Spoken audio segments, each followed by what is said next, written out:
G'day,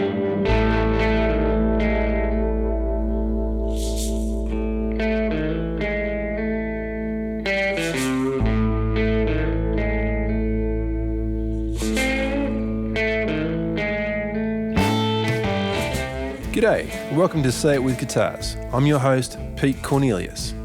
Each episode, I'll be digging deep and getting to hang with some of Australia's finest guitar pickers, songwriters, producers, collectors, and makers.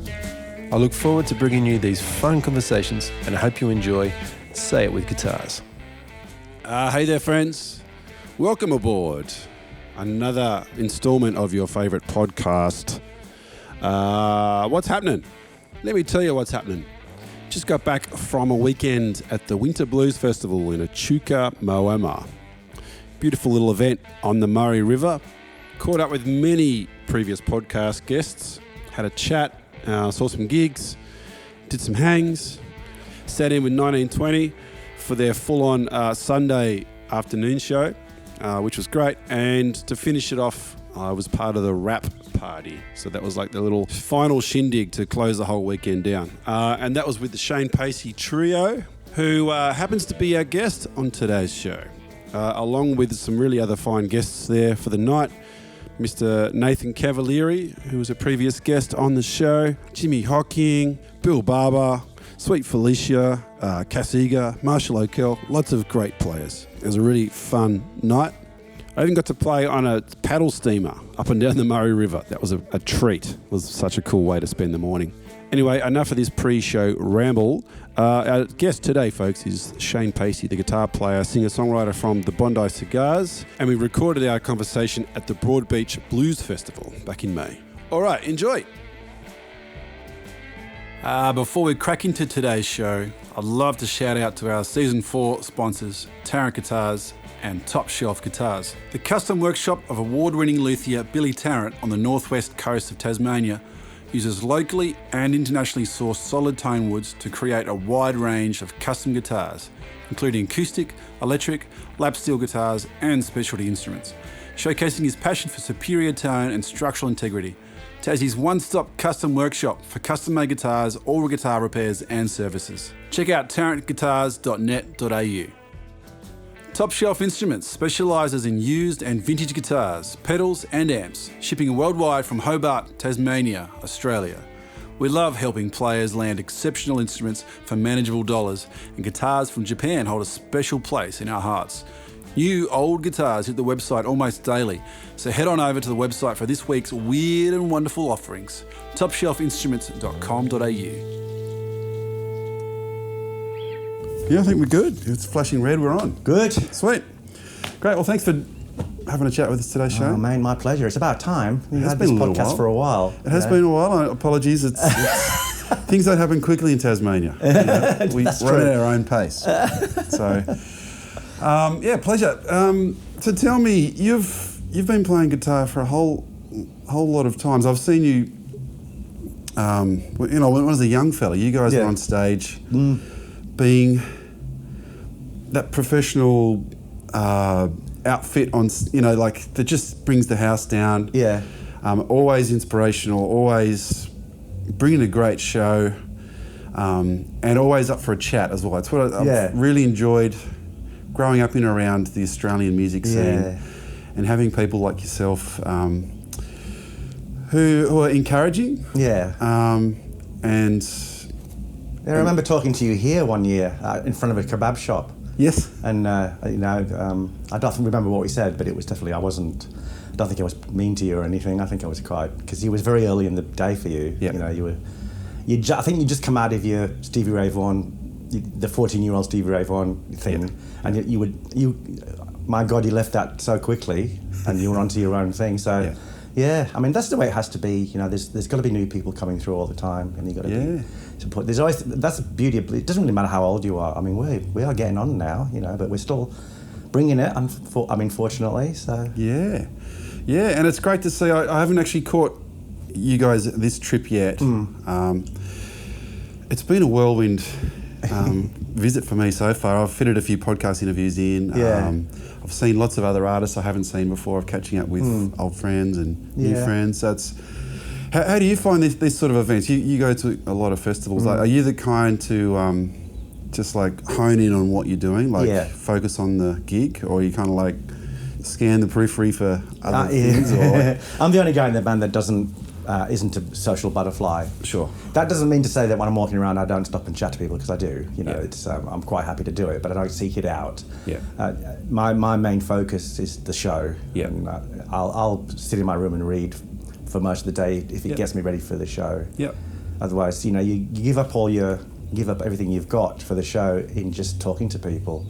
It is exhausting, isn't it? It can be, yeah. And especially when it's a lot. I mean, God bless them all, but a lot of the times it's the same questions. I first saw you guys, and then what do you? And I mean, I've been having lots of conversations about my hips, because it was very public that I was out of action for 6 months while I got my hips replaced. I couldn't even walk before. So there's been a lot of that, which is nice. People actually care, you know. So it's nice. I think people do care, and it sort of brings in that whole community thing. I think where, especially festivals like this, where you know the artist isn't necessarily up on the stage, and then you don't see them ever again. It's like it sort of seems like this nice interaction between the people and the bands. I suppose that can be curated as much as you want it to be. That's right. You can have as much or as little as you want. Something like Blues Fest. I did that with Sally King and Clayton Doley a couple of years ago. Yeah. And the bands are just shuffled into this marshalling area, but beautiful band rooms. They're like sort of Turkish, Arabic tents, you know, with all this food and stuff. But you don't. It's really actually hard to get out into the. You've got to make a really big effort, and of course I didn't. But that's something else. But festivals like this one in Bridgetown, there's a few where you're just naturally in the public, because that's how the stages are. Yep. When I'm sure you remember when Broadbeach first started, there wasn't really any backstage area. You kind of just walked through a fence, and then you had to stand there and wait. Yeah, I'm in the band. Are you really? I don't think there's even had lanyards maybe back then. No, I don't think. I remember once when we were on before Cantide at Corowa Park, and the security guy said, "I'll never forget it." He went, "Matt, are you in the band? Because we're locking this down now because Cantide are coming." And locking it down. Locking it down. Yeah.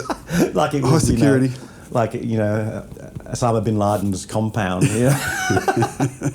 Doing like body checks, scanning for sharp implements and stuff like that. But now they've got it where every band has act or band has a band room, and they get it for a certain amount of time, just like Blues Fest. Yeah. And it's great because you can just get yourself ready to play. Yeah, I remember seeing that show before Cantide, and there's been some really great, memorable performances here at Broadbeach, I think. Over the years. And I think actually wasn't there one year, I think I might have even done a little fill-in for you for a couple of songs on the Corowa stage. Because I didn't turn up, because I missed my plane. Yeah. I was given, my stories, I was given the wrong information about what day the flight was, but who knows, I just missed the flight. So I think they got Matt Taylor and you up, and I'm sure musically it was fantastic, so I'm sure nobody cared. Well, the band hasn't exploded since then, or gone downhill. It's sort of maintained its. No, well, while I was doing all my hip stuff, they got James Southwell in. I wanted to chat about that. Yeah. So that must have taken a bit of giving up the band a little bit, because it really is your baby. Yeah. You and probably AB are like the driving force of the band. Yeah.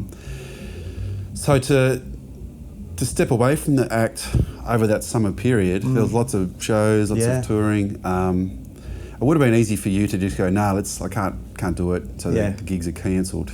Yeah, couldn't do that. Couldn't do that? No, it is important to me that the band could keep playing. Great. And I had lots of guys in mind, because there's lots of great guitar players. You would have been a contender, except that the tyranny of distance, it made it a bit hard. Yeah, but it was more. I had to pick somebody who could sing my songs. There's so many great guitar players, who I would say would be better than me or as good as me. But it was being able to sing those songs in that tenor voice, and I couldn't think of very many actually. And I knew James as a person would fit in as well. Great. Yeah. No, it would have been. I'm sure he would have really honoured that question and the facility to do that. And have you heard feedback from from the band or from the venues Yeah. and stuff like that? Like everything was all No, sweet? no problems at all. So, I mean, I'd often see posts saying we miss Shane, but James is doing a great job, and that's the best I could expect. That's the best outcome. Yeah. And I saw some clips, and I said to him, "Hey, mate, don't be too good. You know, I am coming back." I didn't want to see that. Yeah, That's no, right. it was great. I mean, he brought his own thing to a lot of the stuff, which is great too. Yep.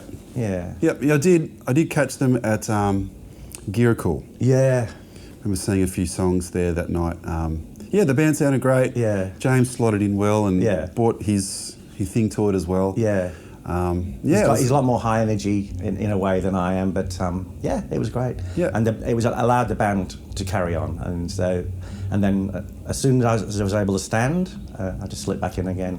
Great. Which is a couple of months ago now. I've done quite a few shows now. Not that many actually, about 7. Sure. Yeah. And how's the transition from, lying in bed to jumping onto a stage? Yeah, well, the first one was weird because I didn't know what to expect, but I accepted the fact that I couldn't do anything. So I kind of, it's like when you accept that you're dying, you just accept it. I knew I couldn't do much, so I just listened to a lot of music, watched a lot of movies, read a lot. Yeah. And went around the house on my wheelie thing that I had, and that was it. Great. It had got pretty old by the end though. I can imagine, it'd be like COVID. It's like, this is a great chance to listen to lots of music and be creative and enhance all these other things I wanted to do in my life. And then 3 weeks in, I'll be like, I'm going to kill myself. Yeah. Well, I couldn't even sit or stand to play guitar. I had to sit a certain way in my big comfy chair. Sure. Sitting on a stool to play guitar was out of the question. So I didn't play guitar for nearly all that time. Wow. And when I started getting better, I really woodshedded and really started, playing a lot. And Yeah. Did you find any deterioration in your fingers, like your calluses or Yeah, any they went or completely. muscles and? But I just played every day until I just slowly built back up again. The one thing it did, it gave me a chance to sort of change the way I play a little bit, which is, because I've always been Mr. Pentatonic, really, or in fact, sometimes just one note for half an hour, from like my hero, Albert Collins. But I just thought I'd get into a bit more playing with the chords a lot more and doing arpeggios and stuff, which has changed my playing a fair bit. And was that inspired from any artists in particular, or is it more just a life goal that you kind of? Well, I think because I teach guitar a couple of days a week, I was teaching this to people, saying, play with the chords a bit more. There's you can even do it within your pentatonic scale, if you want to do that, because it's all there.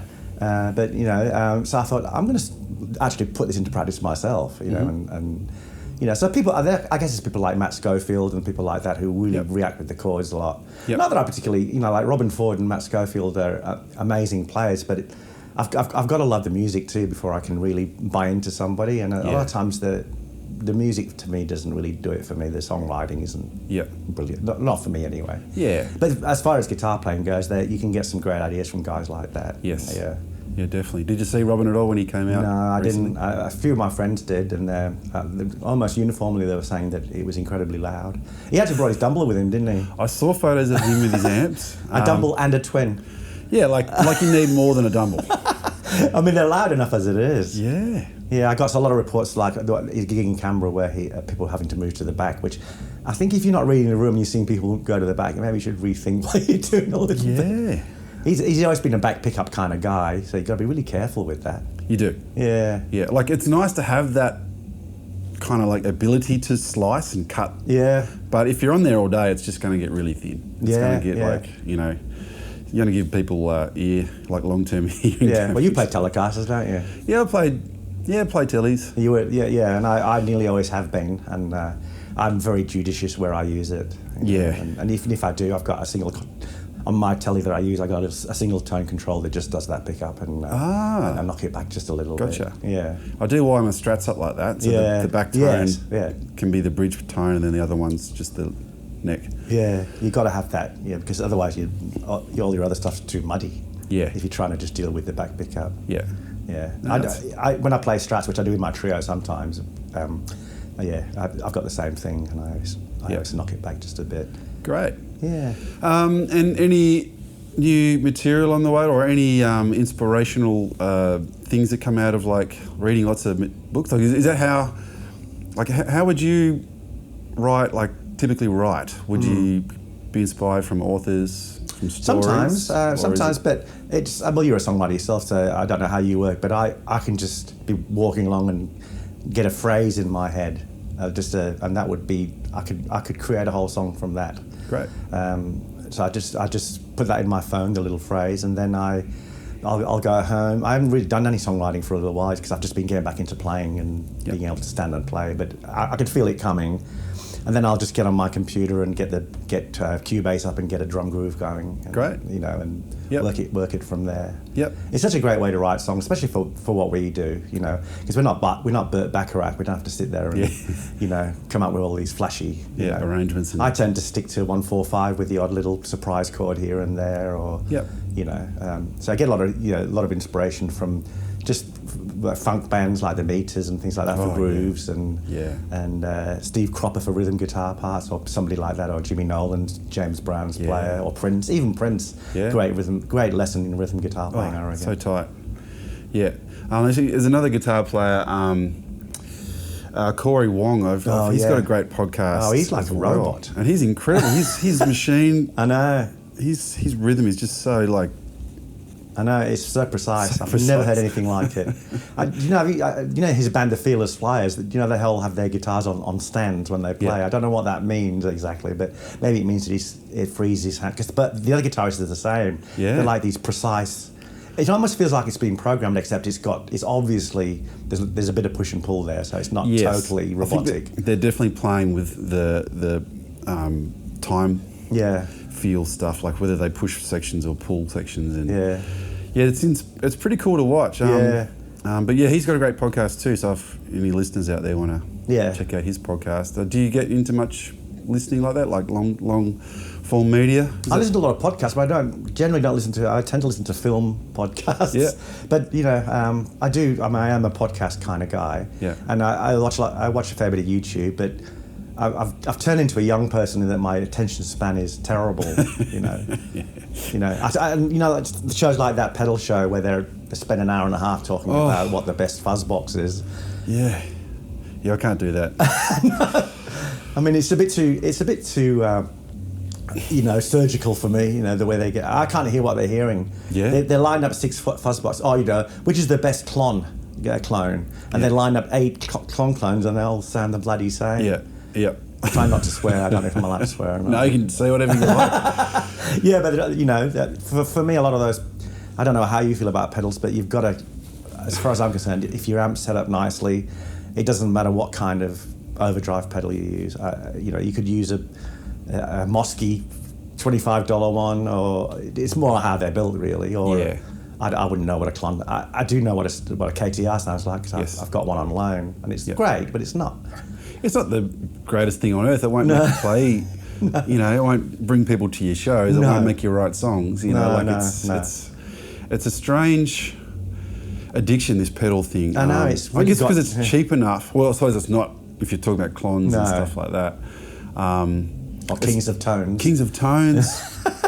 Wait list, all that kind of stuff. And those Chase Bliss pedals, like those. Oh, it's insane. Like I must admit, I do love a pedal, but I think you're if your amp and your guitar is in this beautiful like if you can set your amp where you want it, and it's not going to like blast the roof or that's a perfect relationship. I think it's until I think when you come to a festival or somewhere that you're using a backline amp and you want to have a consistent, reliable sound, and what I also like too is like adding reverbs, tremolos, little things like that, little delay or a Leslie effect or stuff like that. I think a bit of colour's nice, but when people start stacking like 3 or 4 different overdrives, man, boy, can't you hear it? It's I don't know. The worst sounds I hear is when people have when they turn their amps down really low, like on 2 and 3, and then try and get the overdrive from a tube screamer or anything like that, and it always sounds awful. Yeah, it sounds processed or it's not dynamic enough. It doesn't have enough depth or something like that. Yeah, I think the amp has to bring a bit of... You've got 70 years of amp technology, tube technology, and you're sticking a little chip in front of it and expecting it to instantly turn your amp into whatever Yeah. So your amp should reflect what shows you're generally doing. You know, so if you're doing lots of smaller shows, don't have anything more than 15 or 20 watts. Yeah. Even that can be overpowering in smaller rooms. Yeah. I have a Bad Cat 20 that's Yep. screamingly loud. Yeah. It's a hot cat. It's basically based on a deluxe, an old deluxe. Okay. And you couldn't use it in a lot of smaller rooms without Yeah. some kind of help. Yes. Yeah. Yeah. And is that your go-to? At home, generally, I've gone to the dark side. I've got a Tone Master Twin that I use a lot, which I can get down to 12 watts, which it really does give you, as far as I'm concerned, and I don't have the finest ears in the world, and I don't know how it stacks up to I've played through Blackface Twins, but because they can vary from being, with tubes being really great and it's so clean and beautiful to destroyed. Yes. I don't really know. But for me, they should really be on the back line of most festivals because they last. Yeah. And I don't know if you've tried one, but I've tried. I had a chat with Frank Saltani yesterday. yeah, he's got a twin. Yeah. He's got the twin, and he had it at Kiama for the festival there. And I think I was the first guy to use it. I don't think Frank had he just unboxed it that morning. Right. Yeah. He's like, be careful with it, like it's brand new, and I'd love to hear it. So I had a good time with it. Got the attenuation in the right sort of spot. Yeah, probably have about 12 or 20. I think I might have had it around the 20 area. Yeah, 22 watts they go to. Yeah. They sound great. Yeah, I think they give me the nice, and I think you go for a similar kind of tone, that spanky kind of nice. Yeah. And they give it to you, and without much, I can usually tell with tranny amps or digital sounds. I can usually tell that they put so much processing power into this one thing. Yeah. I mean, they got. That's right. They're not trying to be every amp in the world. Yeah. They're just trying to be that particular style. Yeah, it's a fantastic idea, and they've been really successful, especially amongst older guitarists. Because they weigh nothing. They weigh nothing, and they still look like the amp they are representing. Yeah. And the direct outs, so you can sort of give sound guys love you. Sound guys can just plug an XLR in and the IRs sound good. Not that I really know, except I've seen some clips out the front, and it sounds pretty good to me. Yeah. I think I've got a good enough ear to know when things aren't sounding right. Yeah. Especially on stage, because it's such a rarefied atmosphere that you're kind of tuned into everything that could, Yes. I've been lucky here. I've had deluxes both nights. Deluxe. See, I have my own little amp that I bring on tour. It's a Duchess. It's made by Victory Amps. It's a little thing this, right. like a little pedal thing. Yeah. With a 200 watt amp in it. Right. And so it's and it just fits in a backpack and off I go. Okay. But I usually ask for a box these things, and somehow the message didn't get through, so I can't use it here. But it's amazing sounding amp. It's big. Interesting. Again, because I can't bring the Tone Master on tour with me, so I wanted something like that. Yes. That would give me, give me that nice clean Fendery kind of sound that I like to start with. Yep. Yeah. It's like a quilter kind of. Similar, sort of, except except it's got tube preamps. Great. So they've all got the power block of some description. Yeah. Yeah. And cool. So maybe you could have it on a pedal board if you were that keen, but I just sit on top of the So speaker. it's small board. enough to be on board. Yeah, it's about as big as a U Divide. Wow. Okay. Yeah, like kind of size. Yeah. That's nifty. On the streets of deception, the serpentine dandies crawl. For the price of a shot, they will take a picture as you fall. In the cold night air, you can just make out a sound. It's the bones of Kerouac running the voodoo down. I wanna be with the wild ones, the crazy and the mad ones.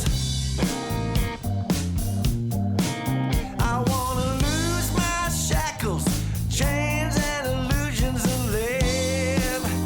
Lose my shackles and illusions and live.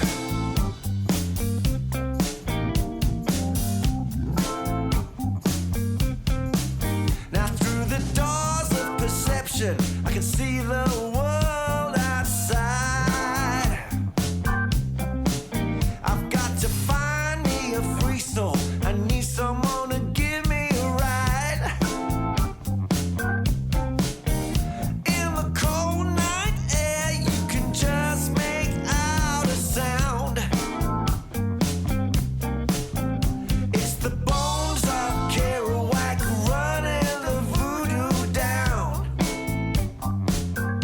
Yeah. And I saw Diesel last night. He had a Tone Master Deluxe, and I think it was mic'd up, and they're all using in-ears and stuff like that as well. Yeah.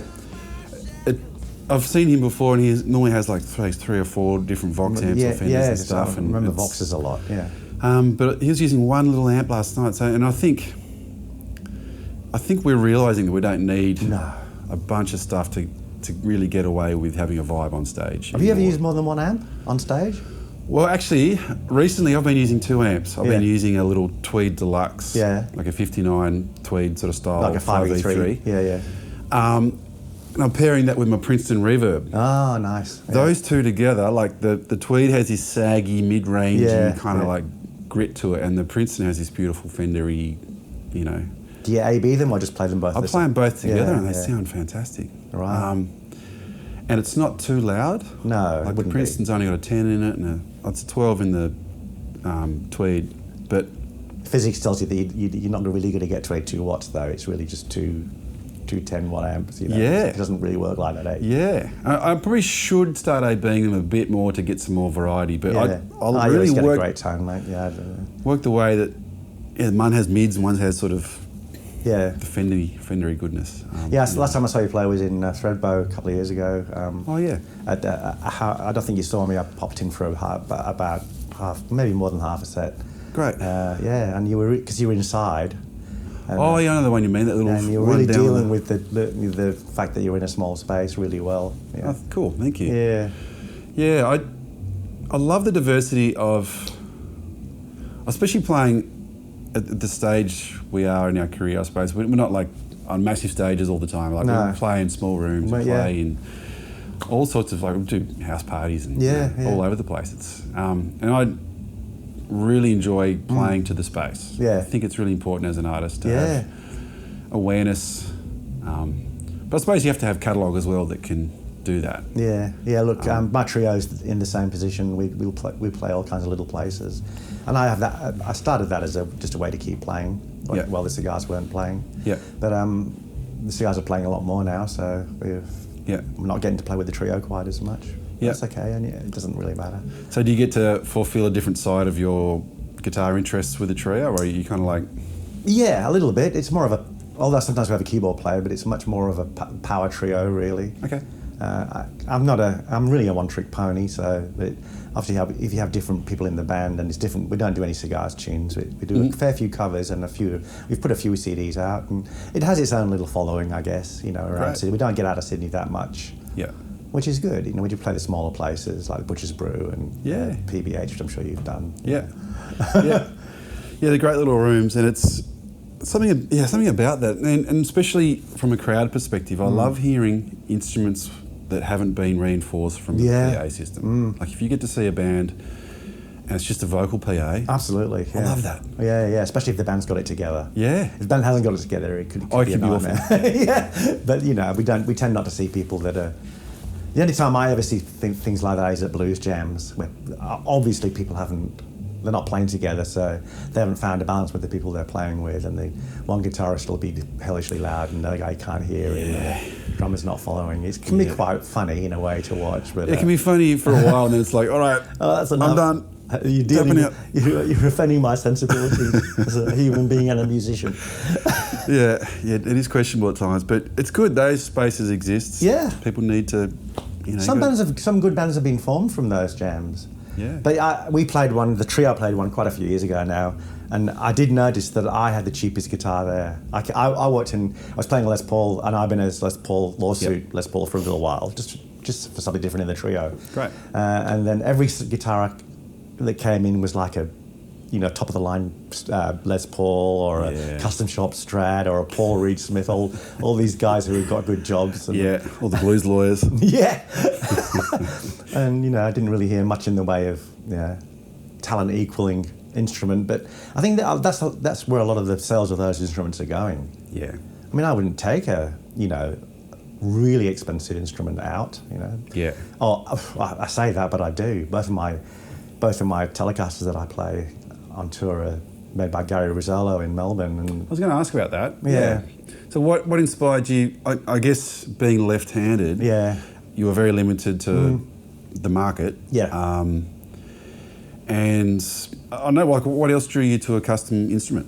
Well, the first one I had made was by Frank Grubisa in Sydney, and that was because I wanted a blonde Telecaster, like a 50s blonde Telecaster. Great.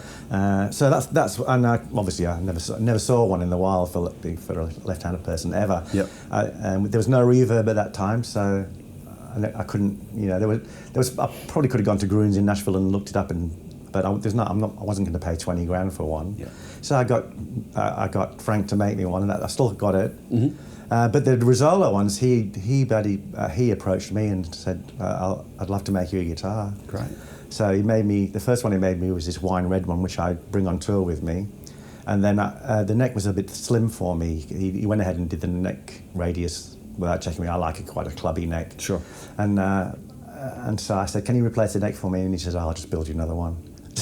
So I gave that one back to him, and he gave it to Charlie Bedford. For a while. Then Charlie wasn't playing it very much, and so he built me this other Sunburst one, which is really my number one guitar. But on tour, I bring the red one. Okay. They're both great. Yeah. So he gave me the red one back, basically, and so I had two, which Right. it really shouldn't have happened because his guitars are quite expensive. Yeah, okay. Because he's from the boat building tradition, so all the wood finishing is just so beautiful. Wow. So it's not. He builds them more like Gibsons in the mahogany body with quilted maple tops. Okay. They're too good for me. Are they got a set neck, or are they still bolt on? Bolt on. Okay. Yeah, but in that way they're quite traditional, and they've got the usual Telly bridge piece, but I have Bigsby's on both of them because I like a Bigsby. Oh, so do I. Yeah, you got to be really careful with them. You can't do any of that dive bombing stuff. But I know. For shimmers, they're perfect. Oh, yeah. it's a beautiful wobble. Yeah. So good, and it's sort of, I know it's only about the balance of a Bigsby too. Yeah. I got a Telly with a Bigsby, and yeah. just sits really well. Yeah. I think it doesn't get in the way of the knobs. It's just this nice little. You can get it out of the way. And, Yeah. yeah. So I was very, very lucky in that way. So yes, I do bring expensive guitars on tour, but Yeah, but I think electric's different. Yeah. electric is different. And it's nice to be attached to an instrument, I think, that has a bit of DNA in it, and you've got stories, and you've got history with an instrument. And really, it's pretty hard to ruin a Fender style instrument. That's right, yeah. On the plane, the neck might get a little bit funky. Actually, when I flew home from Giricall last time at Matelli, I had a look at it, I put it on the wall, and I had a look at it, and the strings didn't line up to the last few frets. I was like, what the hell's going on? So, yeah, it must have just took a knock, and the whole neck kind of twisted a bit, so I reset it, and it was all good. They do get chucked about. I've seen them. There's nothing. I've taught myself not to look at gear being loaded onto planes anymore. It's heartbreaking.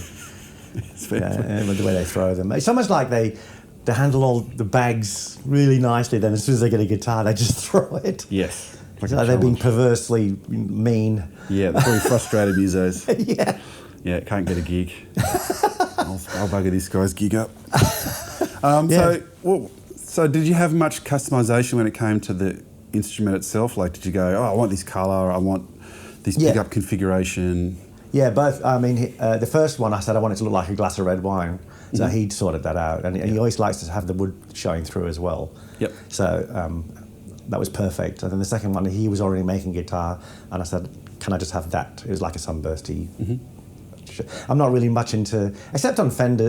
I don't mind some of the car colours on the Fenders, like Lake Placid blue and Daphne blue, my Strat is Fiesta Red, which I always wanted a Fiesta Red Strat, a bit from the Hank Marvin sort of thing.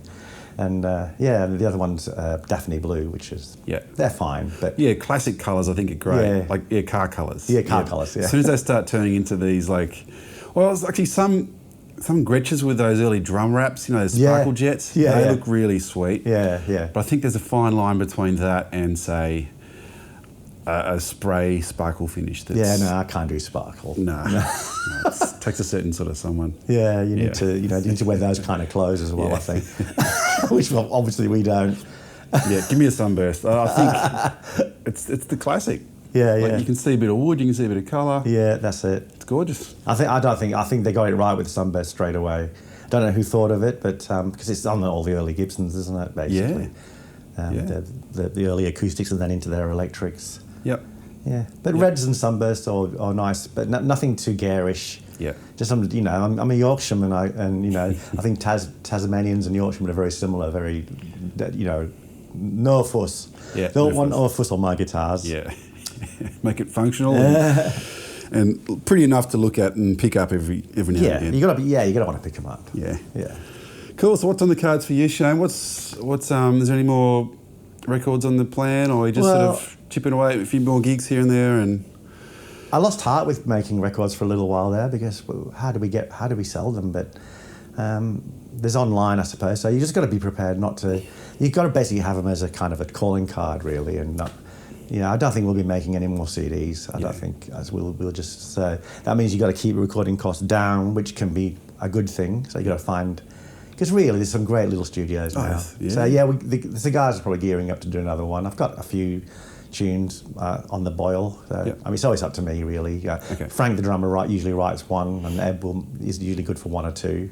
Yeah. But that's it. They're there's always something bubbling around in my head as far as songs goes. Even if it's not out in the world yet, there's always something. I'm always thinking of things like that. Yeah. And I've done that ever since I was a kid. I was always making little songs up I remember doing it when I was 5 or 6. Yeah, right. Just making up little ditties and things. Yeah. And so that's what I do, basically. And has guitar always been the outlet for the support? For that sort of thing? Yeah, I'm not a keyboard player or anything. Okay. I've written songs on mandolin, all stringed instruments. Okay. I've even written songs on a bass. Yeah. But generally, ukulele, I've written songs on the ukulele, but I keep those to myself. Usually they're just funny songs that I make my partner laugh with. Yeah. Perfect. We all need an outlet. Yeah, but Can't take it all serious. Like you, we're triple threat type people. We're singers, songwriters, and guitarists. So, everything for me, it's all one voice, really. Yeah. In a way. I agree. Yeah. I kind of try. I try to sing with my guitar. I try to do guitar licks when I sing. Yep. And let the songs be a outlet for all that. Because for me, the songs are the most important thing, and I think that's what the band's groove and it's the vibe on stage and the songs are what's kept us here all this time. So it's not the guitar virtuosity. There's no Ray Beatles or any in our band. We're okay. We're not. We do certainly love to have a play. Yeah. And I certainly do, but yeah. I'm more after the sound more than the. Yes. And I think that's part of the long-term appeal of you guys too. It's not just about a particular thing that's. It's the whole unit. It's the groove. It's the song. It's not some sort of fake, cheap, quick fix. It's like it's a deep. It's the right. It's what I love about music too. Yeah. I can see that because when I see you play, even though you're a great player, obviously it goes without saying. But you'll concentrate just as much on your rhythm playing and the singing as much as which you can't say for some people. I'm not out to name names, but there's a fair few guitar heroes out there that don't really care about rhythm guitar that much. Yeah. Well, it's taken me a long time. I know that when I first started, I was singing just to fill the gaps. Yeah. It's like, quick, let's get to the next solo. Yeah, man, you did long solos when you were a kid. I remember I was on ABC Northern Tas radio once. I must have been 14, and I had my trio in the studio, like crammed into this tiny little radio studio. And we didn't really get a brief as to what the segment was. Was your dad playing drums? Dad was on drums. Yeah. And we had Phil on bass. And they said, all right, Pete, kick us off with a song. I was like, all right, great. And I said, I don't know why, but I just kicked off Red House. Right. And we went for about 5 or 6 minutes. The presenter's like, sort of trying to look at us. And we just in the zone and had no idea. He's like, all right, Pete, so we've got time for maybe one song if it's not 6 minutes long. He gave me a bit of grief over it, but it was Did you learn a lesson from it? I learned a lesson. It's not all about me. But when you're young, you just want to keep playing. Oh, I was just inspired. I just wanted to keep that 12 bars ticking over. Again. It's amazing because I saw you up here and you were still doing that a fair bit. And then the next time I saw you was up in Brisbane, I think. We were at Victoria Hotel and you were outside and we were inside. Yeah, and I came out and watched you and, oh, wow, he's obviously been listening to other things now and he's changed his style a lot. It was a lot more tasteful and a lot more, the solos were shorter and they were a bit more think you were doing a fair bit of sort of West Coast type stuff. It was, but Yeah. Yeah, I went through a massive West Coast phase, like Junior Watson's and Charlie Beatty's. You can learn so much from that. Should have mentioned those guys too, because they are real chord players. You know, they will do arpeggios and shapes for the chords. Yeah, and I really think they kind of get their inspiration too from horn players too. You sort of hear a lot of bop lines and all your Charlie Parkers and that sort of Louis Jordan sort of lines coming out of their guitars. You know, I think there's so many ways to play a guitar. Especially even in blues. I mean, it's not as limited as people think it is. No, it's you can get your variety from the rhythms, and just a few extra chords or anything. It's a shame more people don't do it, but there's certainly a lot more out there now that's a bit different. Yeah, it'll always keep evolving, I think. Yeah. Time heals. That's what people say.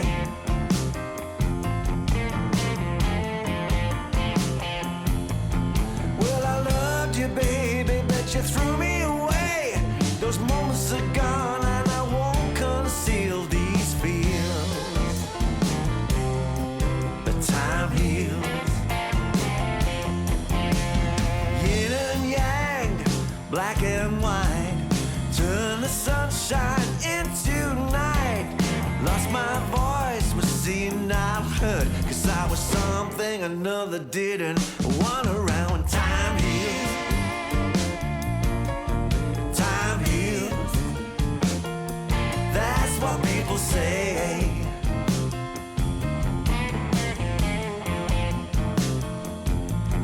Well, I loved you, baby, but you threw me away. These moments are gone, and I won't conceal these feels. But time heals.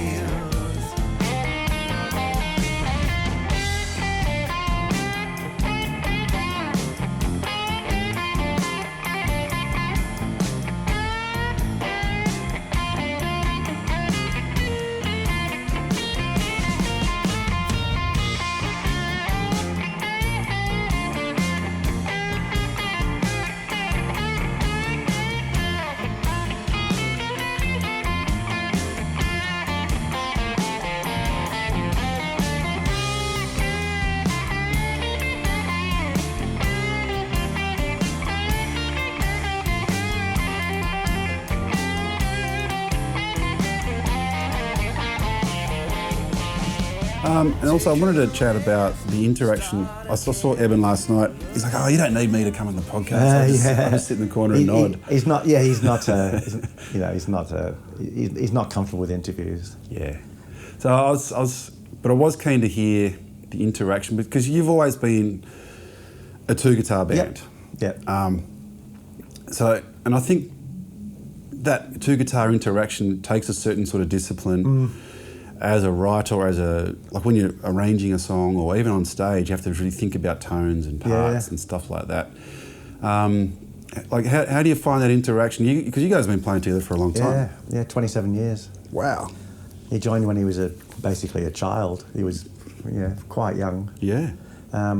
I wish I could say that it's something that we sort of planned, but we don't. The only kind of thing that we know is going to be is that Eb will play bigger chords than me. His chords tend to be a lot more cover all the strings, where I tend to play little triads. Okay. And that keeps us out of each other's way as far as rhythm goes. Yep. Other than that, we just seem to fall into a natural weaving kind of thing. Right.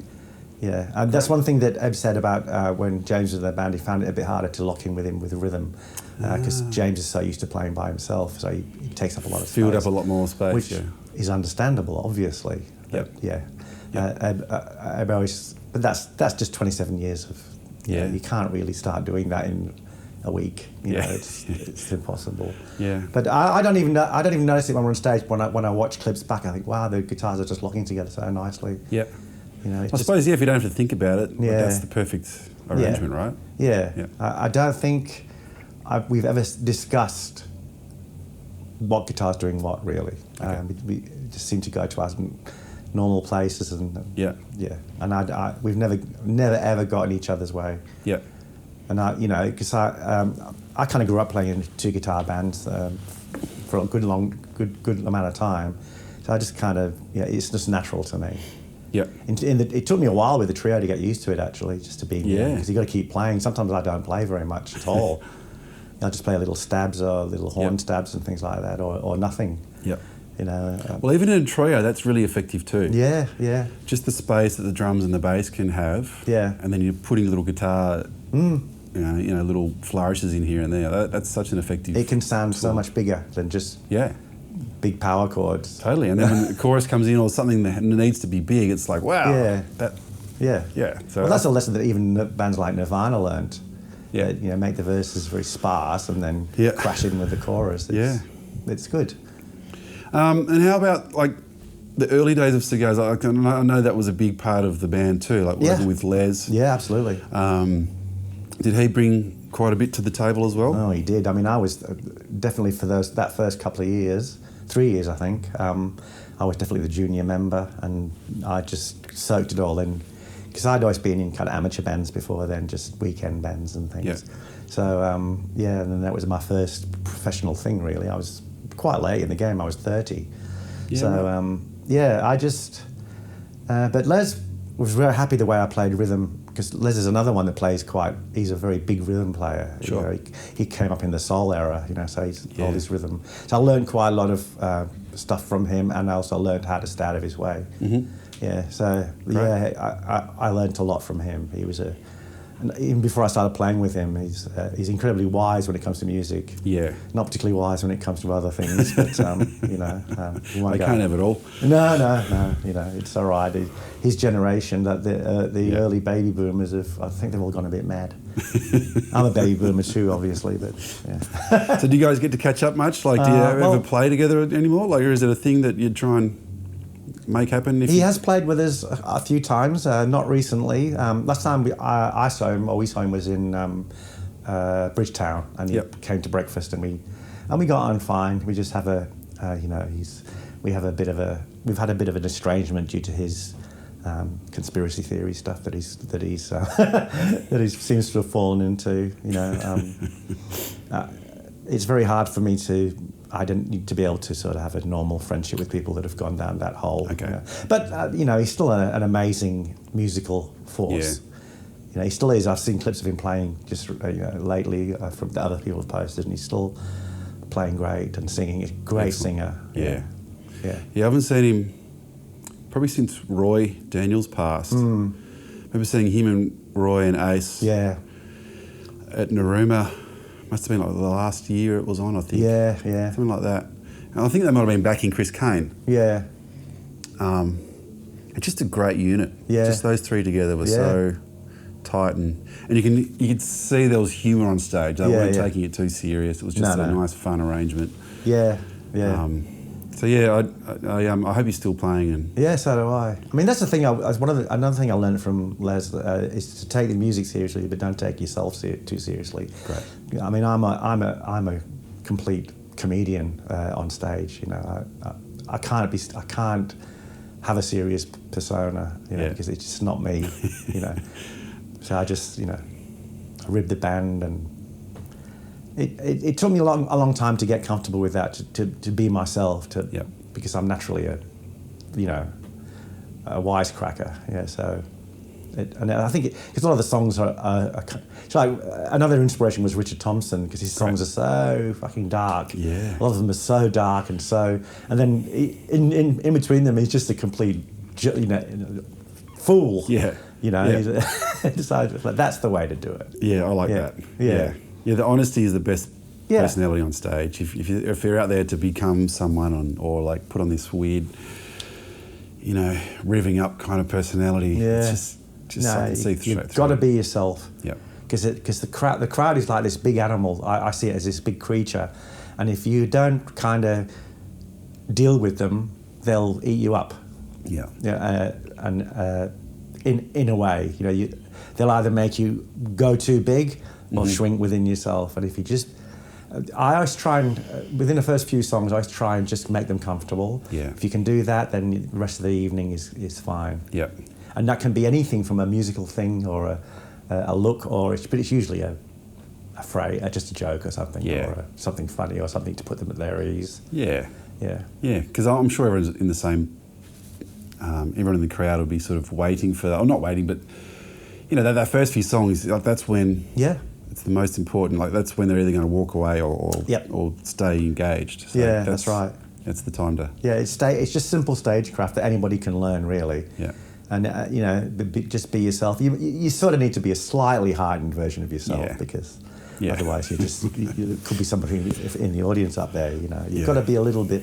Yeah. You've got to use a little bit of show. It's showbiz. It really is. I mean, we are serious musicians and all that, but at the end of the day, you're doing a show and it's biz. And I see so many people who just haven't, and not even young people. Young people, you can forgive them because they've got to learn it. Yep. But people our age, my age, or between you and me, your age and my, you're in your 40s or 50s now. Oh, I turned 41 this year. 41, yeah. So so you're heading towards middle age now. Yeah.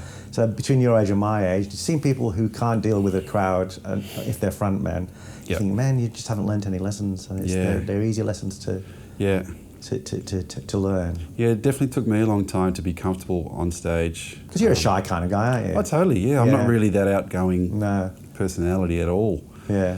So neither am I. Yeah. I'm totally shy. I've spent most of my life being shy. Yeah. Can't be bothered being shy now. It takes up too much energy. Yeah, too much energy.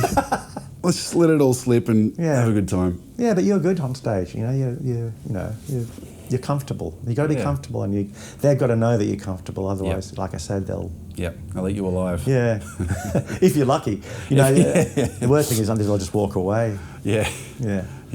I remember once. I really love Kelly Joe Phelps. Yeah. Especially his first couple of albums. They're just works of genius. Beautiful. And he's not with us anymore now, but I saw him at Narooma, and he was having a bit of trouble with his guitar jack. But even apart from that, he wasn't giving to the crowd anything at all. I picked up on that too. Yeah. Yeah, and people were just walking out, and I felt so bad for him because he was having. First of all, he had trouble with his jack, and he wasn't doing a lot of the slide stuff. He was doing a lot of this kind of really introspective. Finger picking. It was so beautiful, and I stayed and watched the whole show. But for other people, it just wasn't. Yeah. It would have been better in a small room. I think he's the guy you want to see in a small space. Yeah. Not on a big stage where you've got another big stage right next door pumping out. Probably Thorpe. Yeah. Absolutely obliterating everyone's ears. Even we've gone up against Thorpe at Narooma. We held our own, thankfully, but. It was hard because he used to make a fair old racket. Oh yeah, yep. That was like a school for me. Him. A school of what to do or what not to do. I think both. Yeah. I think he had both elements. Yeah. As a showman, he was fantastic. Oh, he's dynamite. Yeah. And the band were just like this heightened machine. Yeah. I definitely learnt a lot as a kid. I think I'm. Probably played most Naroomas over the years. And to see touring acts from international and Australian was such a school. So great. And to be able to mingle, like we mentioned earlier in the chat. Yeah. To have that kind of like, you see someone backstage and you go and shake their hand or interact. And I think it's pretty important to honour that as well. Yeah. To look up to people and respect them and learn and pass it on. It's cool. I'm so stoked with still calling this industry a family. You're still, mate, I mean, it is a little bit harder for you being where you are, but you seem to be negotiating it pretty well. It's a challenge. But I personally think it pays off because I love the lifestyle that Tasmania brings. I'd live there in a shot, mate. Bringing up kids I love there, that place. It's so perfect. Do you do anything else besides music? Do you have any part-time work that you do that just... That's not music-based. I have a studio sort of space at home. So I do record other people's okay, that's brilliant. Music. I do a bit of session work, so people will send me tracks. I will just email files around. And brilliant. Yeah, I've done a bit of that. I've done a bit of that, What else? No, not really. I was a stay-home dad for 10, 11 years. So your partner works? Partner's full-time. Same with me. And I do 2 days of teaching, which is easy for me, and that's taught me a lot. It's, you're supposed to be the teacher, but I've learnt a lot Yeah. Because I never really knew what I was doing. I just had to do a bit of boning up to work out what I was doing so I could teach. Because I get a lot of people coming on and play blues, you know, that wanting to do what I do. And I thought, well, fuck, how do I do what I do? Yeah. I don't know. You got to try and break it down and tell someone about it. Yeah, it's exactly what I had to do. Yeah. You know, when I first started teaching, I didn't know the names of half the chords I played. Yep. I do now, and I didn't know about chord theory, didn't know anything about that. Yep. I knew that I played pentatonic scales because somebody told me I did. Right. That I didn't really know. Yeah. So I've learned a lot myself doing that, and then Great. I've had blues players come in who wanted to take it further, and I go, oh shit, how do I take it? And then that's when I started investigating what some of these other players did, and I found out that it's actually quite simple in a way. Yeah. Because I don't really like to think too much when I play, you know. So you've got to get it to the point where you're not thinking about it too much. So. Yeah. And I think it's good. There's a couple of students I've taught over the years. I've got a few casual students as well, and a few are quite good, and they're pushing me as well. Yeah. Which is great. Into material that I wouldn't have picked up otherwise, or approaches on the guitar that I might not have done. And I think to continue learning is such an important part of You've got to, what we do. Well, Al's nearly 80, you know, and he's still there with his headphones on, you know, trying to learn new things, you know. And Great. It's inspirational. It is. Yeah, you got to do that. The day you think that you don't need to learn anything new is the day you should probably pack it in. Yeah. Yeah, and it could be anything from, you know, how to set an amp up differently or anything. It could be like things to do on stage. I'm still finding out new ways to be on stage. Yeah. And to be comfortable. Yeah. It's like I said, it's such a heightened thing to do, to stand in front of that many people. And it's bizarre when you break it down, isn't it? You think about I'm standing, like I was backstage, there's no one around. Yeah. And now, like within 2 minutes, I'm on stage and there's like 1,000 sea of people. Like the last 2 nights here, the crowds have been, like the first one we did at Victoria Park, which was Thursday night, and it was just a sea. I think I've ever seen, well, certainly for us, I've seen it with other acts, but I mean, we always get a good crowd, but this was full on. Yeah. And you know, these little songs that you've written that are sort of something about yourself, basically. Because I'm definitely from the John Lennon school of I don't write story songs. They're all about me in some way, or just somebody I know or something. They're very personal. These little things, and suddenly you've got to scream them out to all this sea of people. Yeah. Not that you think about it like that. No, I think in the heat of the battle, you sort of that little tiny spark that inspired the song might not always be there. But, no. It's nice to reflect on that if you can at times to bring that piece of personality to the gig, but. Yeah, it's just the adrenaline when you're up there, isn't it? Sometimes, and you get that. Yeah, you get the animal. Yeah. You know. In fact, I don't think, in general, I do my best playing in front of crowds like that. I think we play okay, but I do my best playing in a smaller, relaxed situation. You know, and where the pressure's off a little bit. I agree. You've really got to force yourself not to overplay and not to do just exciting flurries of notes and things, which I fail to do quite often. Oh, you've bluffed it so far. Yeah, that's right. Yeah, I'm still think I'm going to get. You know, I do suffer from imposter syndrome quite a lot. You know, so I do wonder why the hell I'm up there. But I think after 35 years, I think it would have been found out by now. Yeah, code would have been cracked already. Otherwise, somebody was a guitar player in Sydney sent me some really nasty personal messages a while back because I'm not an anti-vaxxer and I'm not. I don't believe in the great Jewish conspiracy that we're being controlled. I don't believe any of that stuff. So he does, and he sent me this really nasty. He called me one note Pacey, as though that was going to hurt my feelings. Right. One note, Yes, I have done that. Yeah, thanks. Well, worked for BB. Jeff Lang calls it the note, so I'd rather listen to Jeff Lang, I think. Yeah. I mean, I still do it occasionally, but not as much as I used to. Yeah. I would do it for like 3 choruses, and just to see what it would do to people. Yeah. With your Telecaster on the back pickup. Like zombies. Yeah. Well, no, I'll take it. It's okay. Yeah. But I definitely don't play like that now so much. Yeah. Yeah. But I still try and get that intensity up all the time. Yeah. Excellent. Well, we've had a great chat. Oh, man, it's been brilliant. You've got things to do. I've got a few more podcast interviews to do today. Yeah, I'll find out where you are and I'll come and catch you for sure. Great. We're here today and tomorrow as well. So excellent. Are you here for the next 2 days? Yeah, I'm here until I'll fly home Sunday. So. Yeah. Yeah, well, I think tonight we're up against Eric Gales and Eli Reid, so I'm not expecting us to get as big a crowd as we have been getting. Yeah. But you never know. Never know. Yeah. You're 100% followers. Yeah, that's right. Cool. Well, thanks, Shane. Thanks for hanging out. Thanks, Pete. Good on you, buddy. Cheers. Thanks for listening, folks, to another episode of Say It With Guitars. If you enjoyed today's episode, please subscribe to the podcast, share it around to your mates, leave a good review, and hopefully we'll see you next time.